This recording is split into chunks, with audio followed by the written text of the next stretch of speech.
What's going on, guys, and welcome back to FAMcast after a long 2 months. This is FAMcast 49. I'm Trevor, and I'm here with my co-host Tim. And a lot's happened in the past 2 months. We've been at New York Comic Con, we've been at TwitchCon, we've had a lot of personal things going on, lots of games, lots of betas, giveaways, Extra Life charity streams. So we've been super busy and didn't really have time for the podcast and all that. So appreciate the patience and hanging in there with us, but we're glad to get into another steady stream of podcasts for you. And in some of that stuff we missed BlizzCon, so we haven't really been able to talk about that, so we'll touch base on that a little bit. We also had XO18, the Xbox conference that we had this past weekend, and we also had the Fallout open beta. Well, I guess not open beta, but open beta. To an extent. Yeah, beta. Pre-order it, play it. Yeah, which really more of an open access, or early access. But well, I think that's probably a good place to start since we have Fallout coming out this week. Is that cool with you, Tim? That's fine by me. So, I guess to get started, this is probably your most anticipated game of 2018. Is that correct? Yeah, I mean, for sure. And it's funny because I didn't even know its existence really until that weird, it was like a weird, what did they do? Because it was before E3, we got the official word and everything and more about it at E3. But it was like a teaser on their Twitch channel. Yeah, right? It went for 24 hours or something, didn't it? Some people watched it for 24 hours. Right. Straight up watched it. And they'd go and change things and put Vault Boy to sleep and little things like that. But yeah, ever since, because it threw me off, because Fallout 4 is still technically the newest main game in the Bethesda line, right? Fallout 4 came out a couple years ago, and Elder Scrolls well before that in 2011. So I'm like, there's no way they're going to do another Fallout game, right? Why? It's not that time. I'd be okay with it if it was Fallout 5, whatever. Cool, great, grand, wonderful. So it was great to see them do another Fallout game, kind of like New Vegas, but not New Vegas, right? It's called Fallout 76, and it's their online survival game.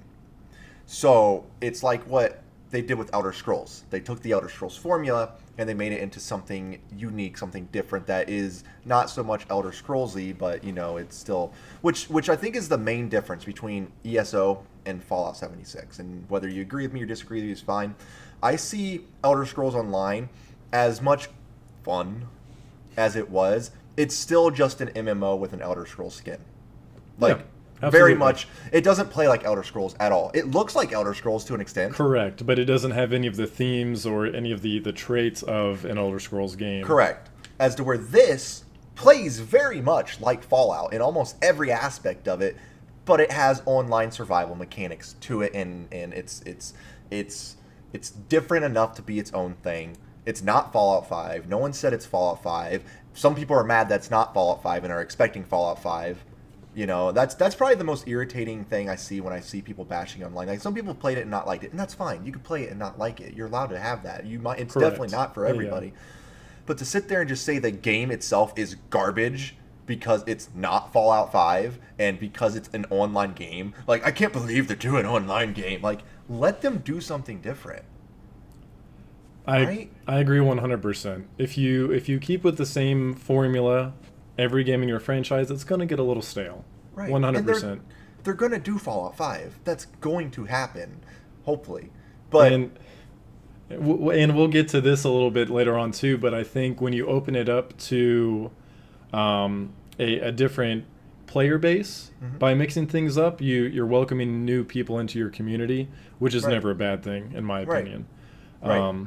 So having a Fallout game, kind of like what you mentioned, instead of having an MMO with an Elder Scrolls skin, this is a Fallout game that just plays in a different style, I wouldn't consider it an MMO. It's not. It's almost like if Rust or DayZ was like an always Fallout. Online. Right. Yeah. Which for some reason still bothers people that there are games that are always online. Yeah, I don't know, man. It's 2018 now. I don't know. I guess I can't speak because I haven't been. I've lived in Ohio my whole life. I can't imagine places that don't have or that would be an issue to where you can't have internet. Now I know in like rural areas to where you have to rely on hotspots and you barely get a cell signal. Sure, I can understand that, but also you understand where you're living at. Like Right. you understand the cost of where you're at. But for someone like when we were in Piqua, where we know that internet is readily accessible, for Right. someone to be upset that this game is always online, it is a little strange. Like, it just blows my mind because how many people bitch about, excuse my language, but about WoW. Like, no one complains about WoW. WoW's an always online game. Like, no one's asking to play WoW Sure. offline. Nope, right? I get it. It's the same concept. It's just it's a game that they love, and they're turning it into something that they quote unquote aren't comfortable with. Yeah. So they just hate it. They instantly hate it. Change is scary, man. Like that's what it comes down to. Change is scary, like no matter who you are or what the situation is. People just don't like change. Even Right. if it's for the better, which I feel like it is in this case. Just because you need to break out of your status quo every now and then. Give the people something a little different. People might think that they want Fallout 5, but what if there's something in 76 that they didn't even realize that they wanted? You know what I mean? Well, and I'm excited for when Fallout 5 finally gets announced. You know why? Because it sure as heck isn't going to be on these consoles. It's going to be on something that is next gen. Because we're not even getting Elder Scrolls 6 until what, Right. 2025 maybe? So like when if they finally announce Fallout 5, which I'm sure they will, as long as Todd Howard, Right. has anything to do with it. Like we're gonna get it, and it's probably gonna be mind blowing. But let that be its thing. They're not gonna work on that for a long time, and you should know that. Yeah. That's not on their plate. Fallout 76 is their branch off of the Fallout series, and they're giving it a shot. Is it gonna be terrible? I mean, from my experience, no. Is it for everybody? No. But I'm excited that it's going to be something different, which leads into our impressions of we got to play the game. Yeah. Right? Now, I played it a little bit more than you. Yeah, Mr. Like level 30 or whatever you are. I'm 21, okay? Mm-hmm. So, at first I was very upset with how they did the hours. Right? I was like, wow, I can't believe they're going to do like these 2-hour segments, this 5-hour segment, blah, blah. But then once you really start to think about it, like, I wouldn't want to be Mac's character by the time the game came out, right? Yeah, Like, and I see it for multiple reasons. Yeah, there's multiple reasons. it's for one, it's meant to be a beta, not an early access. Yes. Even though it does feel like an early access to me at least. And that's But- them being genuinely nice, by the way. Them letting that stuff roll over is them just being nice. They, by all means, like any good Sure. beta, could just say, okay, everything's going to reset. And to be honest with you, with the fun that I've had, I'd have no problem starting from level 1. Oh yeah, I wouldn't either. I would have no problem starting over from scratch if I needed to. Granted, I'm only like level 7 or something, but still, I enjoyed what I played, and I know that when I would start over, I could go a completely different route. Like we could end up not well, I guess to an extent we probably would, because you've got to follow the main story at least to an extent, but Right. we could have branched off and found all other crazy things. Right. But I will say I did really enjoy what I played of it. I know, like we were talking about earlier, I was not a fan of Fallout 4, or the first one I played was Fallout 3. Took that back. Fallout 4, I still have it. I played it, I think, one evening, the day that it came out, and I never touched it again. I convinced you to get the Pip-Boy edition. It's going to be worth tons of money one day. Yeah, still sitting in my closet, unopened. It's worth like $50. Yeah, because you can still buy it. Like, you can still get it from GameStop. So I don't know, man. It just, and it was the same thing as with Skyrim. It just never felt like my game. And I think I definitely see the appeal. It's super open. Go do what you want. Be the character that you want to be. I see the appeal for sure. But for me, I think it's just because I like being able to follow a set path and feel accomplished with it. Not to say I don't like to stray off and do side quests. Mm-hmm. Like with Spider-Man, like plenty of side quests and collectibles to do, and I did pretty much all of them. I love doing them. But I think I like something a little more structured. But with this, I have to say I really enjoyed it. I'm excited to see where we go. I'd like to pay a little bit more attention once we get into it again as far as the the story, which I know a lot of people Right. say like there's no story, but there definitely is. Like you have to in this one you have to just actively look for it, you know? Like you have to You pay have attention to the quest text, you have to pay attention to the right. because there are no NPCs to listen to. There, It, so there are robots. There's no right. human NPCs, and Yeah. that's a big argument for some people. It's like, Oh, there's is it no really? NPCs. Yeah, dude, I watch the forums all the time, and people are like, "Well, I don't understand why they put no NPCs." And everyone's like, "There are. They're just robotic. They wanted to make it to where if you see another human, it's another person." I can see that, but I could also see where people would be a little upset thinking like, "Oh, whoa, there's not going to be any NPCs and it's all just like person-to-person interaction." But then to find out that, "Oh, there's not people, there's just robots." So Right. that's I can definitely see how people would feel a little tricked there. Right, but like even like so again, it's a survival game, right? Yeah, DayZ doesn't have anybody. There's no NPC. There's no NPCs at all in like sure. DayZ. There's no NPCs at Yeah. all in like Rust, right? So it's a survival game. That's kind of the big purpose of it. My question to you is, and this brings us back to kind of the argument about it's not for everybody.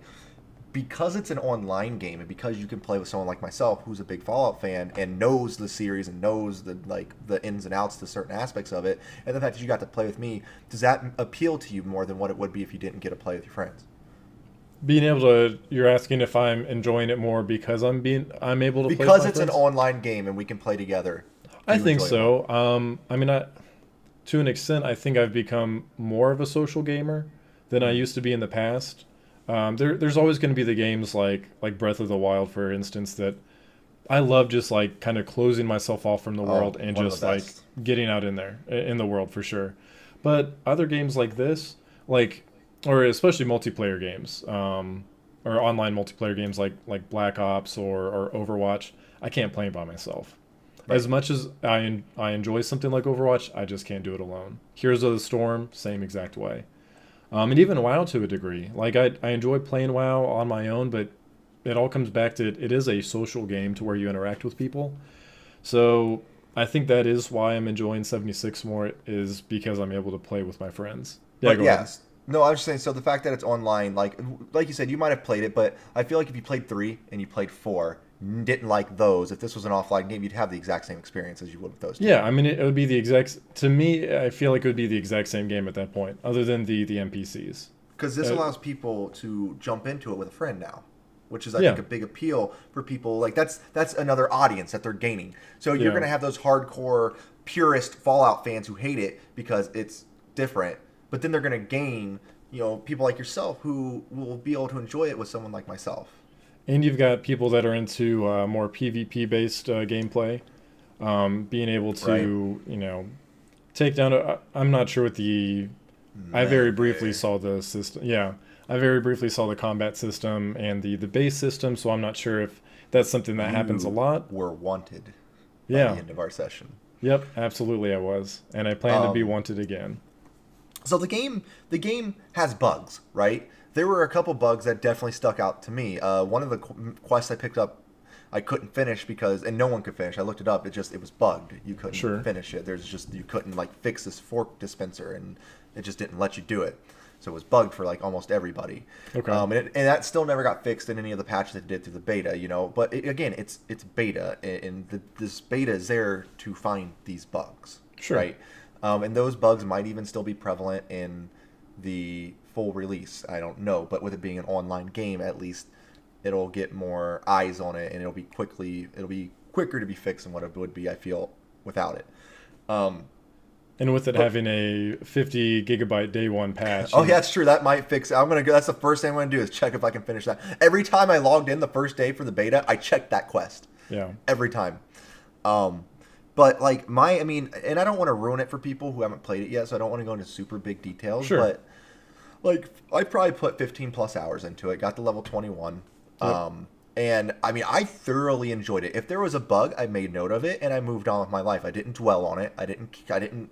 I moved Sure. on. I played things. I think the first day that I got to play a lot of it, I built a nice little base for myself and had a good time doing it. Like Yeah. probably spent an hour, 2 hours just building that stupid little house, right? Sure. And it played like Fallout. That's, I think, is a lot more important than a lot of early people thought it was going to be. I use VATS quite a bit. It's kind of like an auto aim system, and I know it sounds noobish auto aim, but it's there at your disposal. use it if you want to use it. Sure. And I found VATS very helpful, especially in PvP. In PvP, VATS was a godsend. Which, speaking of PvP, I probably honestly only encountered people as a problem 4 times in my whole thing. Like people trying to attack you? Most of the time, yeah. So people trying to attack me probably happened 4 times. I felt bad. This one time, there was this level 5 and his little level 7 person. Yeah. And I was like level 18 at the time. And the level 7 person hit me and wanted to start a fight. And I was like, you're level 7. I'm just going to ignore you. And I kept walking. He kept shooting at me. So I turned around, I vatsed his head, popped him, downed him right away, and his little buddy tried running away. I was like, no, at this point, I'm just going to take all y'all's junk. So I did. And it was glorious on my end, and I loved every second of it. Yeah. So there are those lovely moments like that. Like, you don't go beat up someone like that. You just don't. And so little moments like that made me giddy, and it was great, and I enjoyed little PvP sessions like that. But honestly, most of the time I played, I barely ran into people in general. Like, yes, there are people there, but I think that's a great thing is that if you see someone, like, it's seldom. It's not always like an MMO. Sure. No, I definitely get that. You don't want, especially like in the quest hub areas, Right. you don't want, 50 people all trying to do the same quest at once. Right. And I feel like when we played, we got a good amount of people. Like when we did those Destiny 2 style events. Yeah, so that's the thing. So lots of you are spread around, no one's anywhere, but then all of a sudden some of these events pop up and you just see people start coming and everyone's working and everyone's being cooperative and that was great. Like that was fantastic. Yeah. And then everyone goes their own way again unless someone's trying to be an asshole and kill people, and then it becomes a very interesting moment. Yeah, I mean, I don't know if I'd call it being an asshole though. Like that is part of the part game. Of the game. Like well, I mean, it's part of the game, but I mean, you could be an asshole in the game, and it's okay. Yeah, I mean, if they want to waste their time and do that minimal damage all the way to where they die and then they become wanted, right? Okay, that's on them. Right. I got smoked once, by the way. Did you? I tried to kill a wanted guy, and he was like level 23, and I was like 17. And I don't know what gun he had, but it was way better than mine, and he ran me over. Yeah. And then I went back for revenge, and he did it again. He ran me over twice. I mean, solid attempt. I appreciate the dedication there. I tried. He had a little buddy with him, and he didn't even have to shoot me. Like, he just stood back and let it happen, and I just got ran over. But like my experience with it was a ton of fun. Like I know I talk to you guys about it all the time. I can't wait. I'm so stoked. I've had so much fun with it. I think about it all the time. I ended my final beta session finding what I think is like one of the best places to build a base. Like it's glorious, and I'm not ruining it for people because it's glorious if other people find it. But like I'm super happy about it. And other than some bugs, it plays like Fallout. It's Fallout Online, and I can't wait. Do you see this becoming something that they continue to grow over the years? Yes, 100%. Because as big as the map is, and the map is big, it's still, because it's like 4 times bigger than Fallout 4, which I guess I never realized how small Fallout 4 is. I mean, even though it's not very small. I don't know. It's big, but I bet they do more, and I bet they support it a ton. They've already implemented patches. They've already balanced things. Like, they're already doing balancing stuff. So with it having PvP elements, you have to have those balancing aspects to it, right? Sure. So no, for sure, I see them balancing things and patching it and keeping it going 100%. I think that's at least one of my biggest concerns whenever we get an online game like this, because there's down the road the off switch is going to be there eventually. It's just a matter of time. But yeah, I'm just curious to see how long they support it and how they support it. Whether it's going to be expansion packs, are we going to have to purchase more? Is it going to be coming in the way of free content? Who's to say? But regardless, I'm definitely looking forward to getting into it this Wednesday. Yeah, no, me too. I'm stoked. I'm going to pick it up. I can't, especially with this 50-some gig patch. It's going to be a while because I have an install of 50-some gigs plus a 50-some gig patch. And it's going to be big. The one thing I hope they fix is their storage system. Like, I don't know if you heard complaints about it, but there's a capacity on your storage. Okay. It's 400. So you have your personal plus you have a 400. I mean, I capped that out on probably my second day. A lot of people did. So, and with Fallout being a very hoardish game where you're trying to hoard everything, that's a big deal. So that's probably the biggest complaint I had was the stash limit. Other than that, I can't I don't care. Even if they don't fix it and it stays like that, and they have an excuse for why it's staying like that, I really don't care. I'll work around it. Now, I know you were mentioning earlier the people that were upset about this because it wasn't Fallout 5. Right. And the fact that, this could bring in a new player base, and it's nothing to really be upset over, because we know that eventually Fallout 5 is coming, and this is just a new way to enjoy the same franchise, right, even if it's not for you. Right. Not every version of this game franchise is going to be for you. Right. Which is a perfect segue into BlizzCon. Now, Tim. Oh, I thought we were going somewhere different. So no, this is perfect. So, okay. And that's why I was smiling so much when you were going on, because I'm like, this is my defense for Diablo. Okay, so I just wanted to make sure you remembered what you said before we got into it here. Don't recall anything. Okay, so with BlizzCon this past year, we'll talk about a few of the other announcements, but they ended with their Diablo announcements, which 2 weeks prior, or maybe 1 week prior, they put out a statement just saying like, hey, we've got a lot of Diablo projects in the works. Don't expect a lot of news at this BlizzCon. We, basically just telling people don't get your hopes up. But we're working on a lot. So it comes down to the very last announcement at the keynote here, the opening ceremonies, and it's Diablo, and they announce Diablo Immortal. Is it Immortal or Immortals? Immortals. Immortals, plural. Or whatever, it doesn't matter. Who cares? It's Either way. So they show it off, and it's a mobile game, which I guess it's not something I'm familiar with, but it's based off of another mobile game series. Do you know what I'm talking about? Or a game company? Well, I mean, I'm not what do they call those games? Sure. There's games like that. It's very, I think it started with a V, Valor or something. Yeah, it's very popular apparently. Yeah, like it's basically it's very similar to a popular mobile game. Right. And right away people were pretty pissed. Because they wanted to see Diablo 4 or something other than that. Or yeah. So people weren't happy that, hey, I played, Diablo on PC. We could go down all different routes as far as why people are upset. We have some people upset like, hey, your Diablo player base is on PC. Why are you trying to exclude them by making a mobile game? Right. We've got people that are upset that it just wasn't Diablo 4. They wanted more information on that. So I kind of want you to kick this off, Tim, just because everything you said about Fallout, and I don't mean this in a way to call you out, but I just truly want to know, because you had your opinion on Fallout and Diablo, even though it's a very similar situation, are completely opposite. So I'd love to hear what your reasoning is for Diablo. Okay, as far as why you're disappointed. So I want to start by one of the main reasons I'm disappointed. And it isn't even about Diablo Immortals. It's about the fact that was their end to BlizzCon. That was their final segment in BlizzCon, was you're going to talk about something that for some reason you thought people would be interested in. And I'm not saying some aren't. I'm sure like Fallout, there is going to be a player base for it.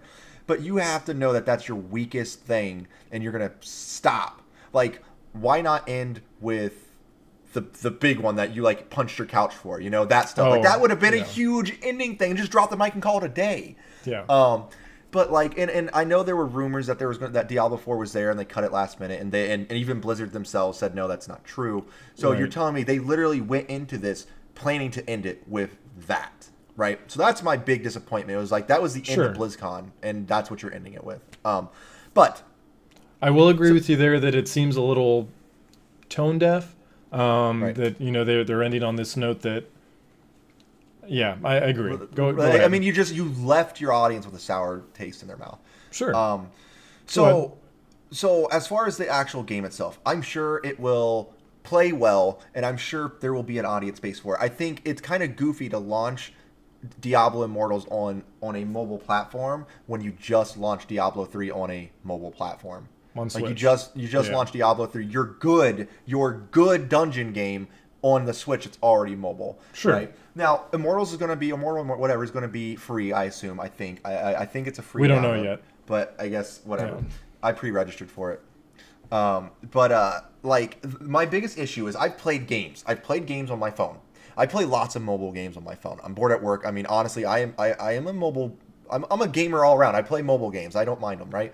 The ones I don't play, the ones I try to play and uninstall almost the same day, are the ones that have an onboard joystick. Sure. The phone gets hot most of the time, especially when you're running an intensive game that looks like that. Your phone's going to get hot, so it's going to be awkward and feel weird on your thumb after a while. And some people's thumbs are just big, and it blocks certain stuff. And it's not easy to use your phone as an onboard, like, controller. It just doesn't work. It doesn't work well. There are games that do it, and there are very, very popular games that do it. But for someone like myself, it doesn't work well. Now, I read an article, and I found this very interesting about Blizzard themselves and why they think Immortals was a bad idea. And I can't remember why they think it's a bad idea? Why the website and the art. I think it was Kotaku. Actually, it was Kotaku. I think it was Kotaku. Don't quote me on that. I think it was Kotaku, though. I could be wrong. Okay. They talked about how Blizzard isn't necessarily a what's the word where you come up with something on your own, like they bring new IPs, right? They don't necessarily there's a word, whatever, they don't necessarily make up the ideas. What Blizzard's good at doing is taking an idea and perfecting it, right? So for example, WoW is, I think they said, was an EverQuest. Like EverQuest was before WoW or something like that, right? And WoW or Blizzard, I see what you're saying. So they don't come up with like the battle royale. Correct. Like they're not the first to something, but they perfect. But they whatever, learn to perfect it and make it bigger. The right? MOBA, the card game. Exactly. So that's what they do well. Yeah, I agree with that. They did it with Diablo. They did it with WoW. They Innovators. Did it with, they're innovators. That's the word. Thank you. They're not the innovators of the group, but they're the perfecters, right? And Blizzard is great. Diablo is by far my favorite franchise on Blizzard. Wait, but like, what is Diablo? Really? What did you think was my favorite Blizzard game? I don't know, but I didn't. I don't know. I've never seen you play Diablo ever. So, well, that's because 3 is kind of like when Diablo 3 first came out, I had 2 other friends playing with me. They jumped off before we beat it on normal. I wound up playing it and beating through hell mode like by myself because they stopped playing with me. Nice. So like, I mean, and I was on the game every day, off work, Sure. getting on the game, go to school, come home, on the game, right? Like I love Diablo. It's dark, it's gritty, it's a dungeon crawler, it's all the things I want it to be. But Diablo Immortals is an interesting take, and this is where I kind of forget what he says, and I wish I could find it because he talked about this really good. It's like Blizzard takes what another company makes and perfects it. Well, this isn't them doing that. This is them they're doing something that isn't their strong point. They are taking what they already know and are allowing another company to try to make it for them. Blizzard, they've, like, how many Blizzard games can you think of that they've let another company do? Kind of like Bethesda letting Obsidian make Fallout. No, I see what you're saying. So yeah, because this hasn't happened before. Correct. So it's not something that they have a strong suit in. Sure. Which again, if you want to be different and try something new, you can't blame a company for trying something new, right? If you don't have time to work on this, you don't want to work on a mobile game, you can pay these other people to do it, great. Sure. Especially since they're more familiar with the mobile platform, right? So they're doing that, which is not normally their key point, which means I'm going to have a game that is published by Blizzard but not made by Blizzard on my phone, and it's Diablo, right? And it just, I'm not saying it's not going to be fun. It will probably be fun to an extent, but I see it getting old very quickly. And I say that, and watch, I'm going to be like level 60 at your house constantly on it. And, and I hope it's good. Let me make this very clear. I don't want it to be bad. I'm not one of these people that go into something and I'm like, oh, it's going to, I hope it's bad. I hope it's terrible. No, I want it to be good. But I don't see a purpose for it. I don't see a reason for it. I don't think there is. No one asked for it. No one wanted it. But who are we to hell to tell Blizzard what to do? They're their own people. They can do what they want. Sure. But that doesn't mean I'm more scared of the fact that it's not Blizzard making it, but it has the Blizzard tag. I can definitely see that point of view for sure. But, so that's my main problem, right? Okay. Because I know when Hearthstone was first announced, nobody asked for that either. Like nobody asked for a Blizzard card game. And it, just to preface, I'm not excited for Diablo Immortals because I'm not a mobile player. So I'm not excited for it either. The part that frustrates me as a gamer, I'm embarrassed that there were people there at BlizzCon booing the devs. And you can't do that, right? Like that's wrong. I was upset how toxic it was. Like, okay, you're attending their event. Yeah. Like you're supposed to, like, celebrating Blizzard, getting excited for the new announcements, whether they're for you or not. Like, I'm not a StarCraft fan, but that doesn't mean like when they announce StarCraft stuff, boo, this isn't what I wanted. Right. But I do understand that, people are excited for Diablo 4. It's been since 2013 since Reaper of Souls came out. Oh man, has it really been that long? I mean, it's been a long time. I have my box, but yeah, I think yeah, you're right. I think it's been about 5 years. So I understand that people are hungry for more content. The Necromancer pack was something, but it wasn't enough to really, it wasn't. It's not as big of a release that people want. So people are hungry for the next Diablo game. I don't know. To me, it's like, hey, be patient. We're working on it. Like, we know that Blizzard's working on it. So in the meantime, the fact that they're trying to maybe expand, getting into a market that they haven't really touched on before, like, yeah, they're mobile in the sense, like, yeah, Hearthstone's on there. But what about someone like the kind of games that you play? Like Marvel Strike Force. Yeah, they're more graphic intensive. There's a lot more gameplay to them instead of just playing cards. That's a whole untapped market for Blizzard. Because I get the point that you're saying to where it's not made by Blizzard and they're kind of outsourcing it, but still it's another way to basically get new heroes into Sanctuary, if you will. Trying to expand the player base, the fan base of Diablo, and who knows, maybe in turn that person likes Diablo so much on Immortals they want to get into something else with the franchise. So maybe they've never tried Diablo 3 before. I don't see anything wrong with trying just like you were saying, trying something new to expand your player base. So here's ways it can succeed. So we've talked about why I don't like it. Yep. These are some points that can actually help it quite a bit. And again, it's going to come back to whoever. I don't even know who the third-party dealer that they're dealing with is, but this is being someone who plays mobile quite a bit. You need to make sure there's a way that if I only have a 5-minute segment before I have to get doing what I'm doing, that I can do something within that 5 minutes. That's the whole point of mobile. That's 90% of your mobile You need to be able to play it on the go. You need to be able to play it on the go. You need to be able to have those moments like, hey, I have 5 minutes to kill. I'm sure I can do something in Diablo for 5 minutes, right? So that would be a huge, huge factor into whether it succeeds or not, if you ask me. Because if I have to sit here and guarantee I have to, okay, I'm going to start level, this, I'm going to have to put 30 minutes into this, it's just, it's not going to work. It's not going to work at all. So you have to have something that is on the go and ready and something that you can just play like that. Graphics, should be good. They don't have to be stellar. It's on a mobile game, right? Graphics don't need to be stellar, but it needs to run smooth. And you got to give us something to do. If it's free, I would put money on it's free. I bet it's gonna be freemium. Yep, I would agree. But you can buy gold to be able to purchase weapons or whatever stuff like that. I'm sure it'll be freemium. But you need from the games that I play that do well even as freemium games is make it to where it's nothing you need to buy. Right, most of the time it's more wants. Like I definitely paid for things a lot. Like, I mean, I've told you I've spent how much money in Clash Royale when I used to play that. Oh, right? Yeah. I spent a lot. Yeah. But it wasn't, I never felt like I needed to. It's just something I was just like, okay, I want to. I have an extra, $100. Let's just throw it at this game. Sure. No. But, it doesn't need to be, this should never be anything that extravagant. But make it to where there's a reason for me to keep coming back.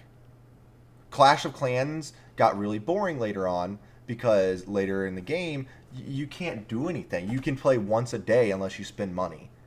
I can only attack this person one time because it's going to take all my troops 5 to 8 hours to get readied up unless I want to spend money and ready them up now. Yeah. Don't make it be like that. So those are some big aspects that they need to realize. And I'm sure they do. I don't make mobile games. Who the hell am I to tell them how to make a mobile game, right? I'm sure they have this experience more than I do. Yep. But those are from someone who plays them, though. Those are the things they need to be out for. When I'm in between customers, when I'm on my break, Hearthstone can get away with being what it is and having a 10 to 15 minute match because Hearthstone is on multiple platforms, and that's it's different. This is a purely mobile game that I'm going to almost 100% assume it will have no effect on Diablo 3. I'm assuming no progress will be transferred, nothing like that, right? Yeah. Which I would assume, but it's you probably log in with your Battle.net account. Mm-hmm. So there could be some sort of hey, we see you on Diablo 3, here's, this character or something. There could be some sort of bonus. That could have been good to do like a cross progression of some sort. Could you imagine? Can Blizzard just do that for me, please? Can they make cross progression Diablo? Because I would buy it right here, right now on my Switch if Diablo 3 had cross progression. But I don't want to spend another 100+ hours getting my Demon Hunter up. You know, like I just don't want to. I agree. And it is frustrating because I've heard great things about it on the Switch. I'd love to have it on the Switch. I've not heard anything personally. I've talked to a few people that have played it hands-on and they really like it. I guess they say it fits really well on the system. Good. But yeah, I think the biggest thing that I was frustrated about was just the way that people reacted. You should like me and Zach were upset, right? We didn't boo. We didn't boo, and we're not even there. Like we weren't happy. We were just like, okay, it's okay to be like disappointed. Like, oh, okay, like this isn't what I was hoping for. You don't have to cheer, but you don't have to boo. Yeah. Like, don't be toxic like that. Right. I don't know. Just don't be toxic. These Blizzard like people, toxic. I don't know. It's to me, like, I think about like myself being a content creator. If someone just came in like, you know, like, hey, we're gonna be streaming Fallout 76 on Wednesday, and someone just comes in like, boo, that's not what I want. I'm like, dang, like I was kind of excited to do that, but now I'm kind of not. Like, people are You don't have to show up. I don't know, like the fact that these people come to work, you know, 40 plus hours a week, or, you know, working hard on this game that they're really passionate about just to be booed, like, that sucks. I don't know. Whether Blizzard has any intention of actually doing this or not, their little rebuttal that they said is like, hey, look, every Blizzard game is going to have some kind of mobile platform to it, so more or less get the hell used to it. Like, more or less, that's what they were saying, right? I don't think that's not the way I interpreted it. I think it's great. Like, I would love to see every franchise that they own have some sort of mobile presence. I mean, obviously, Hearthstone's the easiest to translate. Of course. But even with WoW, like, WoW has its companion app. You can send your people out on missions. I'd love for them to even do like the pet battle system that they have in WoW. I'd love to have, you know, even a separate app for that. I don't enjoy doing it while I'm in WoW, but I would probably enjoy it on the go. WoW Go. There it is. Yeah, Pet exactly. Battle Go from WoW. WoW Go. You gotta go catch them. Now, granted, the other ones, I'm not too sure, you know, what you'd see, whether it's more... Because they didn't specify whether they were going to be mobile games or just like mobile companion apps. Overwatch would definitely be a companion app. Like, the fact that doesn't exist actually kind of surprises me. Well, they've got their Overwatch League app. Okay. So, I mean, they've got that. But yeah, something to where like maybe you can see your... like, maybe you can open loot boxes. Right. Like, you can open and purchase loot boxes on the go. You can view your record. So, like, hey, you're out at a bar. You find someone else that plays Overwatch. Hey, check out my... what am I looking for? Not scores, but... Stats. Stats, yeah. Stats, accolades, whatever you want to call it. And then Heroes of the Storm would be kind of weird, too. I don't know what you do there. Maybe something similar. Well, there are MOBAs on phones. Heroes of the Storm could happen. There are MOBAs, and they are actually... very, very successful for the most part. At least some of them. The one that Kenny plays a lot of. Yeah. He plays Arena a lot on Switch. Arena Valor. That actually started on mobile. Interesting. And it did really well on mobile. So that wouldn't surprise... Now, I don't think it'd be as extensive as Heroes of the Storm, right? Maybe a 3v3 versus whatever. But that actually on mobile could work pretty well. Sure. I mean, I know we've talked a lot about Diablo and how it... Just the reaction in general, how it was negative, and we've both said our opinion, and we'll leave it at that. But I do want to talk about something else that was announced. Warcraft 3 Reforged. That's what they should have ended with. I know. I get it. It was their biggest announcement, in my opinion, because it's what everybody's been wanting for years. A Warcraft 3 remake just makes my heart so happy. I thought he was going to explode. So I watched this man, when this get announced, he like stood up, was like this, looked at Zach looked at him. They're doing it. Oh my God, they're doing it. It's going to happen. And then it finally, and you knew what it was the whole time. I didn't, because I never played Warcraft, but he knew what it was the whole time, and they finally showed it off, and he just turns around and just starts punching his couch, like, just to get excited. And it was glorious, and I was so happy I could see this happen. So Warcraft, I don't know, to put it in comparison, or to put it in perspective here, Warcraft 3 was my first entry into Blizzard at all. Like, just that was my first Blizzard game, my first Warcraft game. What about RTSs? Was it your first RTS? It was my first RTS. So like Warcraft 3 was very, very important to me. And I think it might have been my first online game in This is general. a holy trinity, like, Yeah. of things coming together. Like I'm thinking, yeah, I think it was my first because me and my friend Mike Young, we played Warcraft 3 a lot, like a lot of ranked. So we'd always try and rank up. We did 2v2s. It was awesome. We had some great matches in there. Like I'm going back and thinking about all the online things that we did back then. Like someone would lag out and it would pause the match and it'd say like waiting on so and so to reconnect, but you'd still be able to type. So you would like spam. I think it was B. Like you'd just like spam a letter back and forth to lag them out even more because it's trying to log into the chat. So try and like kick them off the match. Oh no, you're a terrible person. That was like like we're talking 90s toxic gameplay here. You heard it here, folks. First, folks, Trevor was a toxic player back in the 90s. That was when Pwn was first a thing. I think that's when I first heard that. I remember that. And I'm excited because they're remaking it from the ground up, right? Like up to 4K graphics, everything's remodeled, the maps, the campaign. They're bringing custom matches back, which we did a lot of custom matches that were tower defense.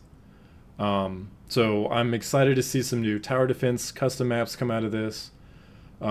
Just excited to play with people that I didn't know back then. Like we get to play an RTS together. We've never played an RTS together. Which excites me because I'm a big RTS fan. Like I love RTSs, and like Age of Empires was my game back in the day. Like I remember getting first time I played that game, got to a friend's house, loaded this thing up. It was great, and like I love RTS. I play RTSs all the time.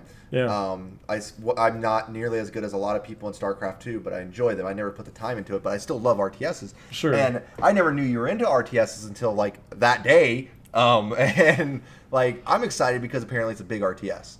Oh yeah. And like I can't wait to play an RTS with you, an RTS that you are familiar with, and I get to be it's like the Fallout experience, but the other way. Yeah, like, exactly. You get to bring me into this Warcraft 3 world as I brought you into the Fallout world. It's just like I can't wait to try this and get my hands on it. Me too, man. And Kenny just said something. That's another good point. Dota actually started with Warcraft 3 as a custom game.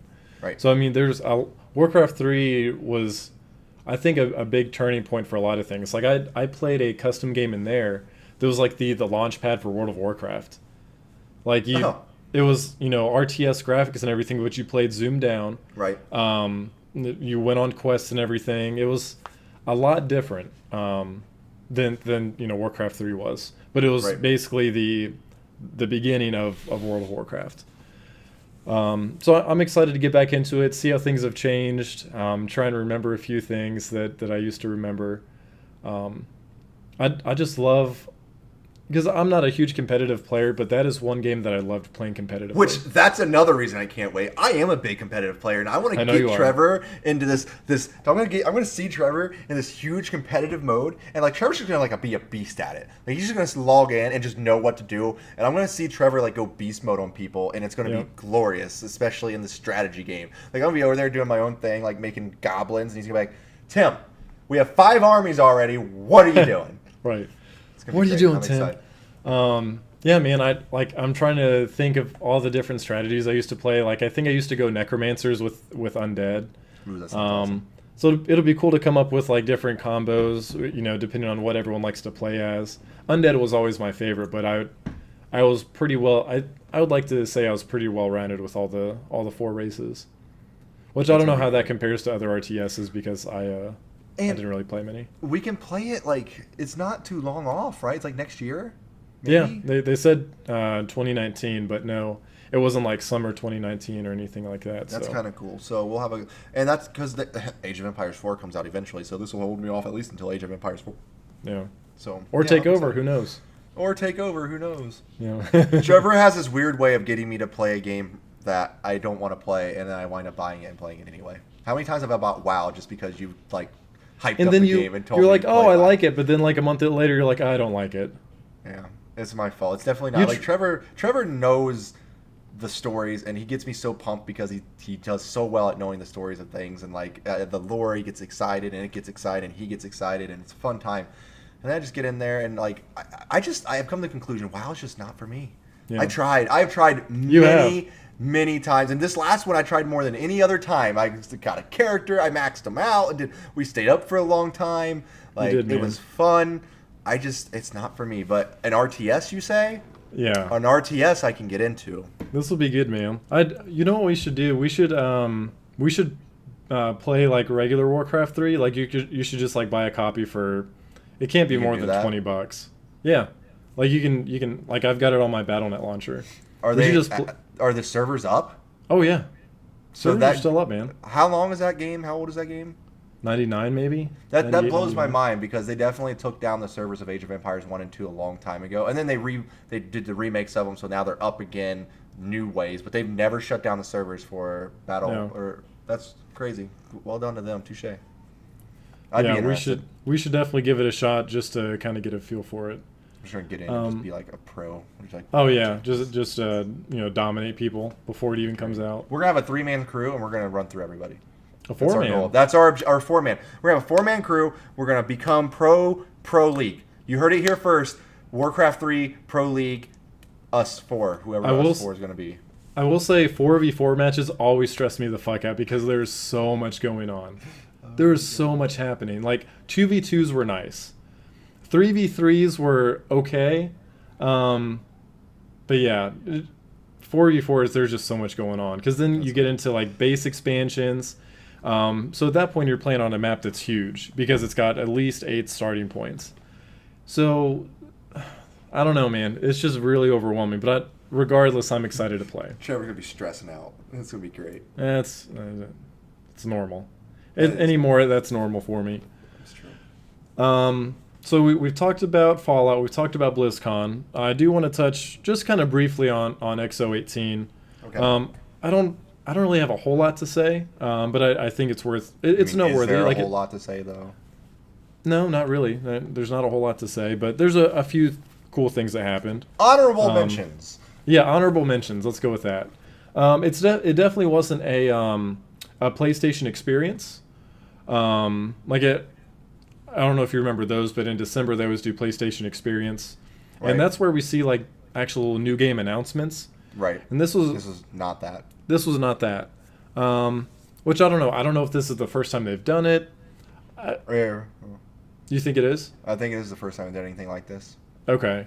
Yeah, I'm not I don't know. I don't follow Xbox enough to really know, but regardless, they did this big Xbox conference for maybe like 4 hours or something.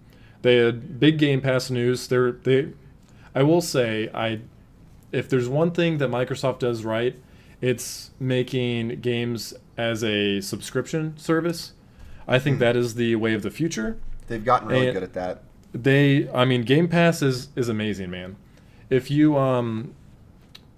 see everyone go that route, I think I could see everything going that route in the future. At least first-party titles like that. At least first-party. Well, granted, if you do that on PlayStation, they're going to be bankrupt because everything they make first-party is amazing. But also, they actually make first-party games as opposed to Microsoft, to where it's like, oh, you get our first-party games on Game Pass for no additional charge day one.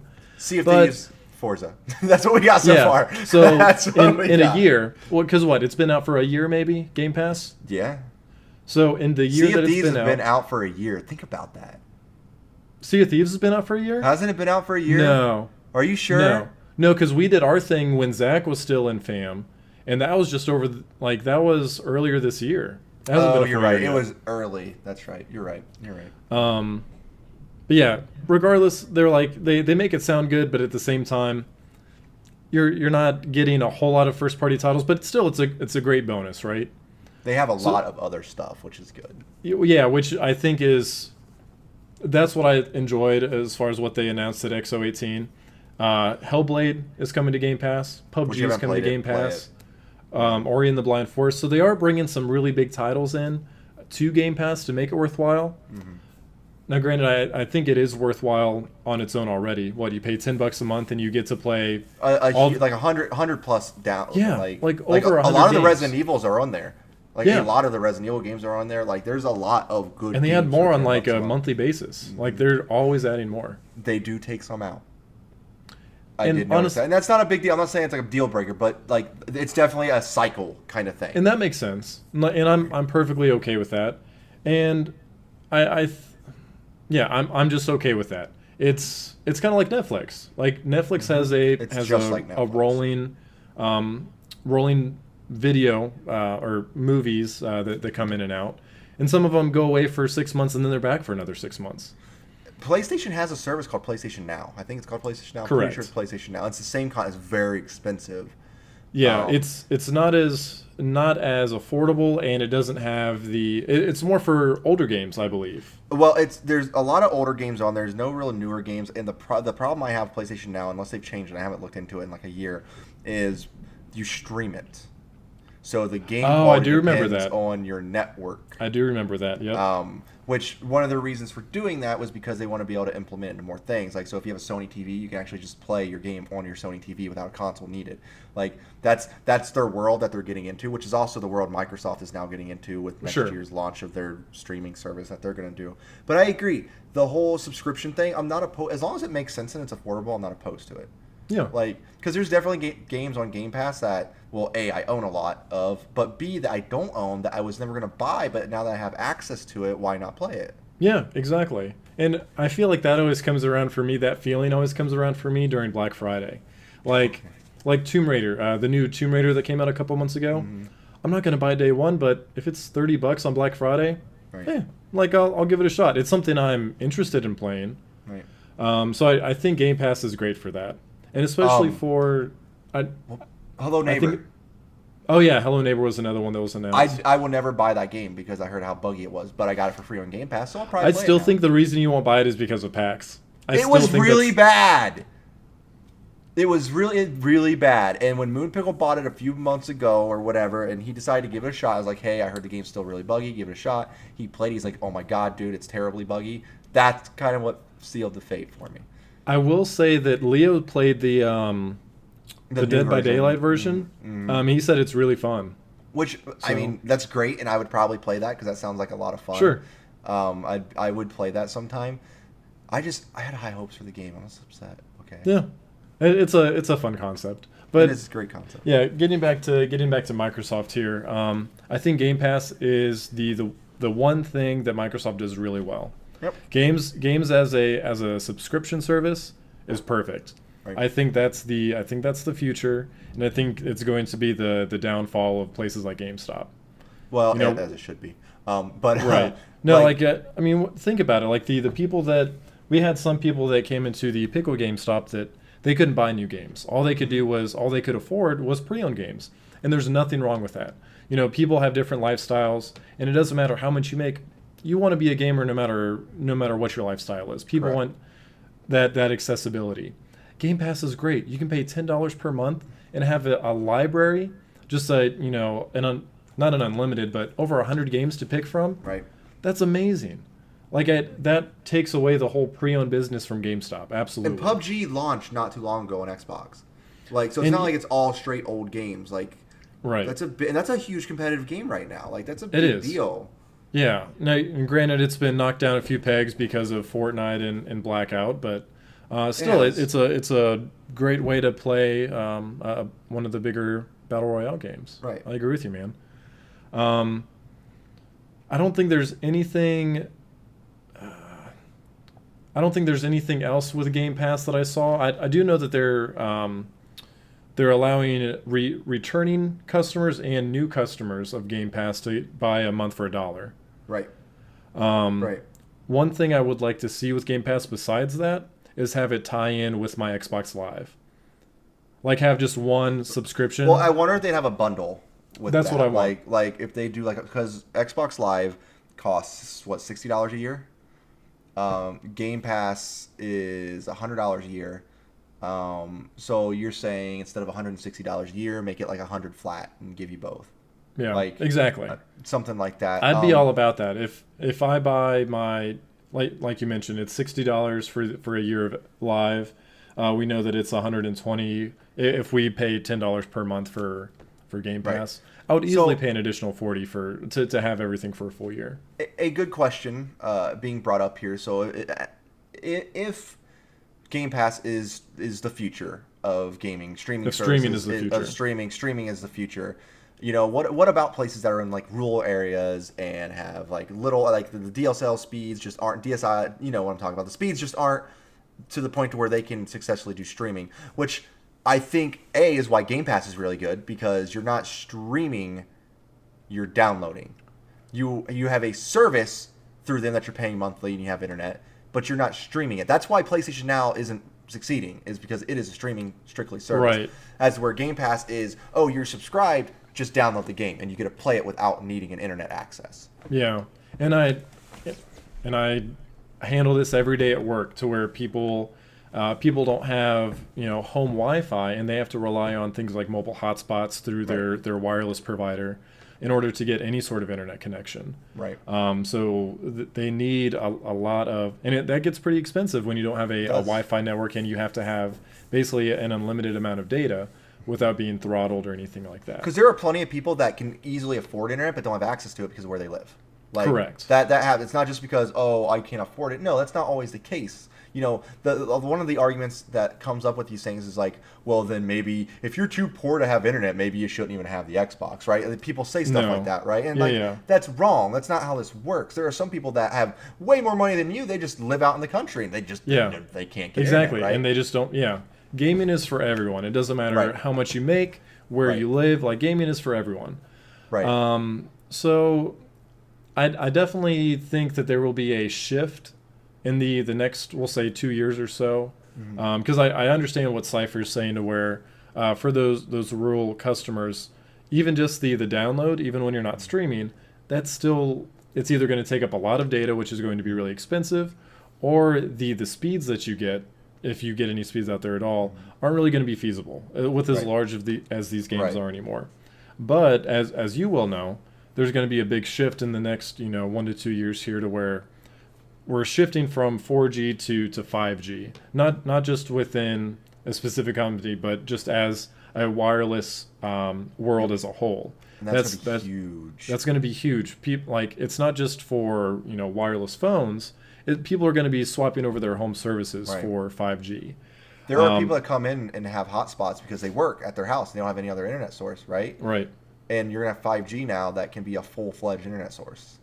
Exactly. Like that's a huge service. Yep. So I think it'll depend on, because we know that the speeds are going to be great with 5G. It just depends on what's the coverage going to be like. Right. And I can only think that, because granted, I wish our country was just fiber. Just fiber everywhere, Right. That would be great to see, but at least that's not in the near future. So no, I don't think it's feasible to say, like, hey, we're going to stop discs altogether and it's only going to be downloading. No, you're always going to have that option. And I think that was going to be my closing note on that, was the people that live out there in those rural areas, maybe Game Pass isn't for you, but you still have access to your disc games that you can play. Right. You can't let what and at this point, if you don't have a solid internet connection, as much as maybe this sounds bad to say, you're the minority, right? I mean, am I kind of like, would you say that the minority of people? I don't know. I haven't put out a census to know that for sure. Right. But like I would say the majority of people nowadays have some kind of reliable internet source, right? And you can't stop that source from spreading the way for the future, right? Like you have to still pave the way through a future. But in that same case, they still make DVDs. Blu-ray digital is the big thing. How long has it been since you've ever seen a DVD or bought a DVD? You know what I mean? Like, no, I get it. You're going to have access to the ways that the minority of people can still play the game, and they're still going to have access to the game, at least for quite a while, until something is paved out to where pretty much everybody can have the reliable internet, right? But you can't have them slow down what needs to be in the future. You can't. It's just the same thing with like Fallout, like we were saying everywhere. You can't have the people who unfortunately don't enjoy it, don't want it, or don't need it stop the future from coming. It's going to happen. You can't wait for the future. You've got to be the ones creating it, Right. So I'm not gonna, because it's the same thing as like when Xbox first came out, and they're just like Xbox One, when they got announced it was going to be an always online console, and everyone just yelled and yelled and yelled and argued. Yep. 1% of the entire Xbox community is offline constantly. Yeah. So 99%, and the feature that we're going to come with an always online Xbox, we're going to be amazing. Game share was going to be up to like 5 people. Like there were so many cool features that we could have had, but no, we had to stop the future for 1%. And that is a whole other subject, so we'll continue on something else. But that is a big, big point to make. Well, I know we're kind of getting to our end here, but there. So we'll go ahead and we'll close that chapter of the podcast. That's fine. I do think that games as a subscription service are the future. Is it the immediate future? No. I think we have to see some innovations with 5G coming. And even then, it's not going to be the only option. Right. You're still always going to have discs, and you have to be ready to. If you live in that rural area, you have to know what your gaming experience is going to be like if you are a gamer out there. Right. You have to understand, like, hey, I might not be able to get 5G or home Wi-Fi out here. Right. I still want a game, so I can buy a disc, download the updates as needed, but. That's really what your experience is going to come to, I think. I don't think we will come. I don't know if we'll ever get to an area to where everything is just fully digital. Right. But who knows? I mean, CDs are on their way out, and I don't think anyone ever thought that music would stop being physical either. But regardless, moving on to I think this will be kind of our last topic of not only the podcast but XO18. The mouse and keyboard support. Yep.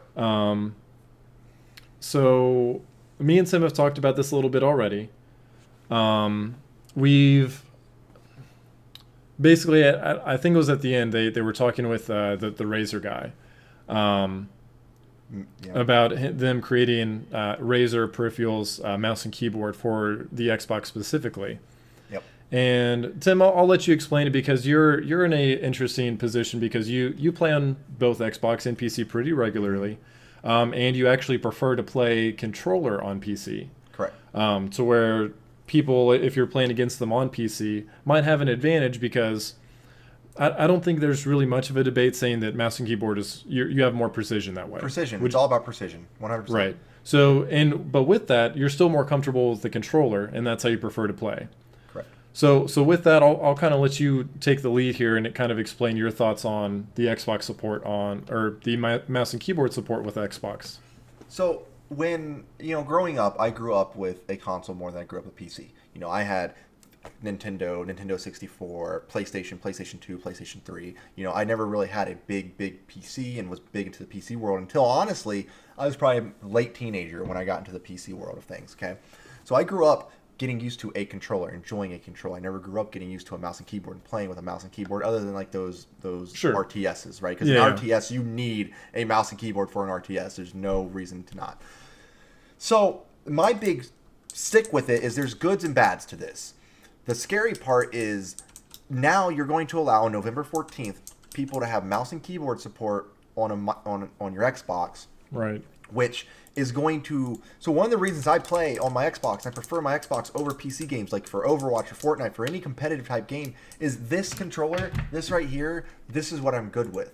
And Right. if I play with this on a computer against people, I am 100% putting myself at a disadvantage. And I agree with that. I'm not. Sure. I'm doing it to myself at that point, right? I'm choosing that It's a personal model. choice, I'm choosing that personal choice. And I'm okay with it. But on my Xbox is where I tend to like to play because I'm not at a disadvantage. I'm on the same playing level as anybody else. It's the same reason they don't really let crossplay happen unless you agree to it. There's a reason that when you play Fortnite on your Xbox, you have to select yes, allow crossplay. Because if they just did it, they know that the player base would be split. You'd have PC people just honestly overall destroying controller people, Xbox people. So now you're taking the Xbox or the one thing that gives me my on the same level of people on Xbox, that you're taking that away from me. you're now going to allow people to play on Xbox, and you're going to have a bunch of people who are really good at PC games and don't play their Xbox now switch over just because they're going to be able to destroy people because they have a mouse and keyboard on the Xbox and they know they're going up against people with a controller for the majority of it, right? Yep. So that's my biggest gripe with it is you're going to take what is decades of people getting used to a controller, getting good with a controller, only playing with a controller, buying an Xbox for the same reason, and putting them now on the same level of people who are going to be way more precise, have way more precision, and all this stuff on a mouse and keyboard, right? There are some good reasons for this to happen. RTSs are a big reason. Halo Wars with a mouse and keyboard, way better than Halo Wars with a controller. If they start implementing MMOs, it would be great. They can do that now. There are things that I think a mouse and keyboard will do well with, and I can see that being well. But like the fact that Fortnite has already given it the green light, like if Call of Duty ever gives it the green light, it's going to be a bad day, and I think they're going to see a lot of backlash. Well, I understand that, but also think about how Fortnite handles it already. Because like when we played months ago, we had the issues to where you would play on you had separate servers. Like you'd have, because I remember you and Moonpeg would get upset because you'd play against PC players. But there's a way to where, correct me if I'm wrong, but there's a way that you play with only people on your console. So you can opt out of it, right? And that was, and me and Moonpig actually talked about that. I think the biggest issue there is they're definitely not going to start that off that way. You're going to have too many people without a mouse and keyboard. Like everybody with controllers is going to say, no, I want to play with people with just a controller. Why am I going to put myself willingly at a disadvantage? It's dumb, right? But you're going to have, if they tried to split that on the Xbox, say, okay, do you want to play against people with mouse and keyboard or whatever? It's gonna wind up being a minority. You're gonna have too much of a minority with a mouse and keyboard to begin with. That's never gonna happen. I don't think they will ever split it off to where you're gonna have that. I think the split off is going to be PC or same console, like split cross-platform or same console. I don't see them splitting it off, saying same control type versus this control type. Sure, but does that, if that's the case, say they do that with all the games, doesn't that, for you, what's the disadvantage for you then? If you can just queue up with people that are only playing on Xbox like you, there's no detriment to you. Like you're not going to be in the other queue. So what's the issue? I'm confused on the question. Like when you say I'm saying they're not going to separate it. I'm saying when the keyboard and mouse come out for Microsoft, they're not going to separate queues for mouse and keyboard and Xbox or and controller. It's going to be too much of a minority. You're going to have a mixed queue, and then you're going to have an Xbox only queue. No. Well, you're going to have an Xbox only queue and an Xbox and PC queue, not an Xbox controller, Xbox. That's what I said. Yeah. Right. So mixed queue meaning Xbox or Xbox and controller and No. I'm talking they're going to have mixed Xbox and PC like they do now. Yeah. They're not going to have Xbox and Xbox with mouse and keyboard. Gotcha. I see what you're saying. There's too much of a minority for Xbox or for mouse and keyboard on Xbox. They're just not going to split that queue right away. Like there just won't be enough people. Maybe down the line in the future, but I still highly doubt we see that. Sure. So, and it's hard to say because we don't know exactly how this will be implemented, right? Right. We don't know what the queue system is going to be like. It hasn't happened yet. Exactly. It doesn't actually. It happens this week on the day that Fallout comes out. It does. Now, one thing that I will say, it's not with every game. So I just pulled it up just so I'd have the number. It's only coming to 14 titles at start, and really the only few big ones on here that I'm seeing, I see Fortnite, DayZ, Warframe, Vermintide. I see a few other smaller ones, but we're not seeing the Call of Duties. We're not seeing anything like that. That's a huge deal. Right. Fortnite's bigger is one of the biggest deals. Oh, for sure. No, and I'm not saying that. But I think Fortnite already has some experience, so I'm interested to see how they implement it. But for me, I think it comes down to accessibility, giving people that how do I want to word this? Kind of like with the that accessibility controller that they just came out with that they partnered with Able Gamers on. If like people that use that controller shouldn't be separated from the rest of the queue, right? Right, but You're right, but that's kind of a different thing. I mean, that controller is made specifically because there are people who can't use a controller, and there's people No, I who can't, understand. like they physically can't do it. So Sure. like that's a different thing in my opinion. Like I get what you're saying, but that is a different thing. I understand it. It's required versus choice. Right. No, and I understand that 100%. But if for instance, someone like you that prefers like, hey, I just prefer mouse and keyboard to a controller. Controller just doesn't feel right to me.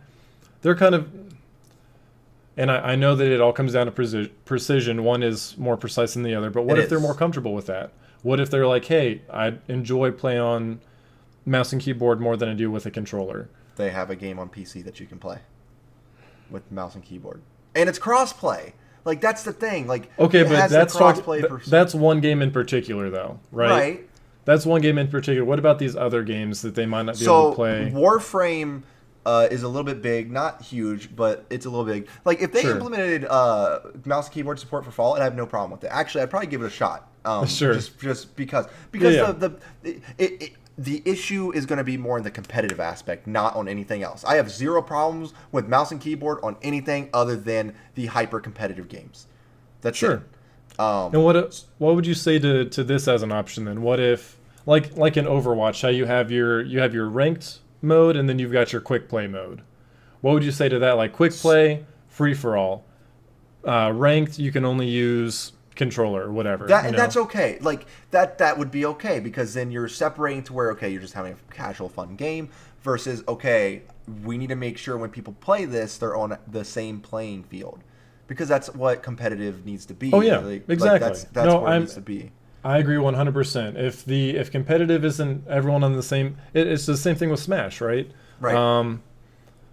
Now, I'm as a person that's not in the fighting game community, I don't know how they handle those kind of tournaments. Do they require everyone to use a fighting stick, or is it kind of whatever you're comfortable with? Like that. Right. That I'm not too sure, because it could be that maybe someone is just as good on a DualShock 4 as they are, or as someone else is with a fight stick. Right. I don't know. And with the Switch, you have even more options. You've got the Joy-Cons, Pro Controller, GameCube.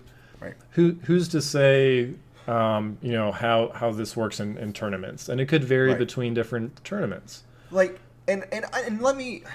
I am comfortable with my controller skills to go up against a mouse and keyboard person. Like, I'm dead honest. I will play anybody with a mouse and keyboard with a controller. I'm comfortable with that, and it doesn't bother me one bit. Same with Overwatch. Like, I played Overwatch for a little bit, right? So I was going to get better with mouse and keyboard. I stopped and used a controller. Did 10 times better than what I was doing with mouse and keyboard, right?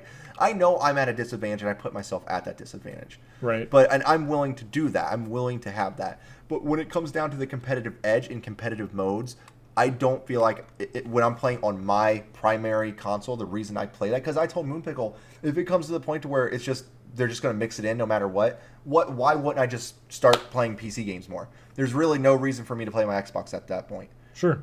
Because my performance is better on my PC. You guys yell at me all the time about, what, Tim, you have a PC that's great. Why don't you play these games on PC? Why are we playing Fallout on Xbox? It's because I prefer this right here. Yeah.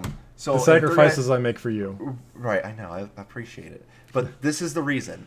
And if they take this reason away from me, there's no reason for me to have an Xbox. Like, that's a realistic view of it, which maybe you're inside thinking, Jesus, thank God, Tim will finally start playing his PC more and have no reason to play an Xbox. But that's where I'm at with it. Like, I want mouse and keyboard support to be on Xbox because there are a lot of good implements they can do with it. A lot of needed implements they can do with it. But on a competitive level, they need to figure that shit out. I don't know. Do you think we're going to see something from... let's see, what is that, Wednesday on the 14th? Do you think we're going to see anything? As far as specifics? So, no, I'm sure Fortnite's going to be fully played. I think the biggest thing Fortnite's going to have an issue with isn't even so much the precision in shooting, it's going to be more the building. Okay. Because when it comes to Fortnite on PC, it comes to Fortnite in general, building is who wins or who loses. And exactly. Yep. You should see what people can do with a mouse and keyboard when it comes to building. I mean, you're just done. Right? Yeah. And you just don't have that for that. But as far as what else we see, I don't know. I honestly don't see Call of Duty getting support for it. I think Activision knows their community well. I don't see that happening. And I don't think we'll see I don't think you'll see a majority of games have Right. that kind of support on it. And I think it's okay with Fortnite right now, just for the simple fact that I mean it's the biggest title on Microsoft in terms of like shooter wise. Right. But that'll be a good testing ground. We'll see Yep. those waters tested very thoroughly because I'm gonna watch the forums and see what happens. Yeah. Other than that, I mean, I can't wait to play RTSs that way. I can't wait to play I mean, XCOM it'd that be way. interesting. You know, I Yep. can't wait to see them put WoW on Microsoft on the Xbox. Maybe I'll play it even more then. You don't think that's a big part of it? You don't think that's ever going to happen? WoW on console? No. You don't think so? Nope. You I can bet it reference this podcast if it Yep. ever happens. But I bet it happens. I bet it happens. I think that's the big thing they've been waiting on, and I bet it happens. Dude, how big would it be for Microsoft to get WoW, not PS4? Like they would never do it exclusive. Never. Money talks. Yeah, but you're talking about the biggest MMO in the world. There's no way that it would ever be exclusive. Rift, thank you very much. Or what was the other one? WildStar? WildStar, that game. That just WoW shut down killers. like a month ago. I was surprised. I don't know. There's lots of good that can come out of it, and I'm excited to see what that good happens on a competitive scale. That's my only downside is the competitive scale, but everything else is a green light for me. Well, I guess we'll know in the next couple days, and Yep. this is really a big week for us too, because we've got Fallout coming out, we've got Pokemon Lots coming out. I keep on forgetting about Pokemon. I know you do, man. I know you do. That's the thing. I'm excited for it, and I'm okay if I'm the only one that's excited for it. I'm excited Again, for it. It's no, just I know. overshadowed by Fallout. I know, and that makes sense. Man, that's perfectly understandable. Because not everyone. What a week to be alive. Yeah, what a week to be alive, right?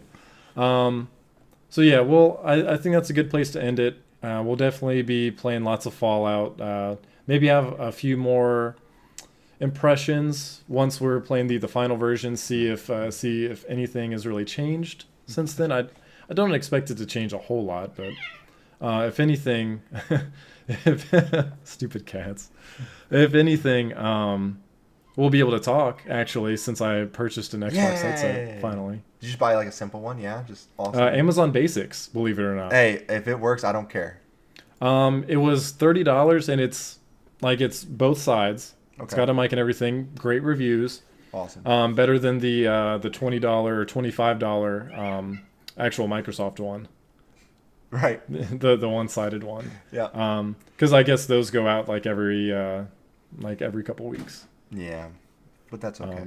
So yeah, I'll try it out, and we'll actually be able to talk and follow it this time, and I'll be able to hear what's going on. I made it work. Okay.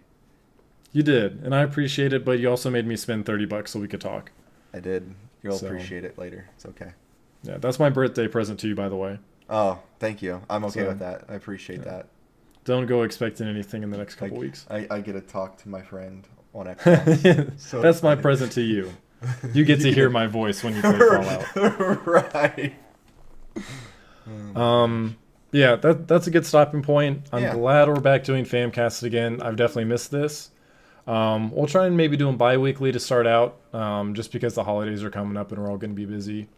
But we've got some fun things coming up in the near future. I think the only one we have announced is our Smash tournament. We've got a few others in the works that maybe we'll announce here Which soon.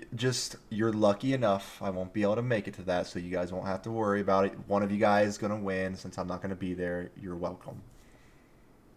I will destroy you in Smash. That's my birthday present to I you. will I'm not destroy showing you up in to Smash. destroy you in Smash Brothers. Okay. I will destroy you. See, the problem Tim. is now, like, I can't show up right now, but then when we finally do the good play and I have to make you cry, I'm going to feel bad. I'm going to feel really bad. It's like It's not going to happen. the candy's in Trevor's hand right now, and I don't want to have to be the person to take it from him, so... You know, I know you can't have weekends off, but you could always come up Thursday night when it comes out at midnight, and we could always solve it then, you know? We can solve it right there. Could solve it right there. Me and Tim are going to fight off stream here. So thanks for tuning in for another FAMcast. As always, you'll be able to catch it on iTunes, Spotify, Google Play, and YouTube eventually as well. Yay, YouTube. So appreciate you guys tuning in post-podcast, and for those watching live, appreciate you hanging out in chat. But we'll see you in another 2 weeks. We'll have some more impressions on the games that have come out since then. But until then, we'll see you guys on stream. Bye, Later, guys. Thanks for listening to FAMcast. Be sure to give us a follow on Twitter, Instagram, and Facebook, as well as our Twitch channel at twitch.tv/forallmanakind. You can also find our podcast on iTunes, Google Play, YouTube, and Spotify, so make sure you follow us there to keep up with the latest episodes.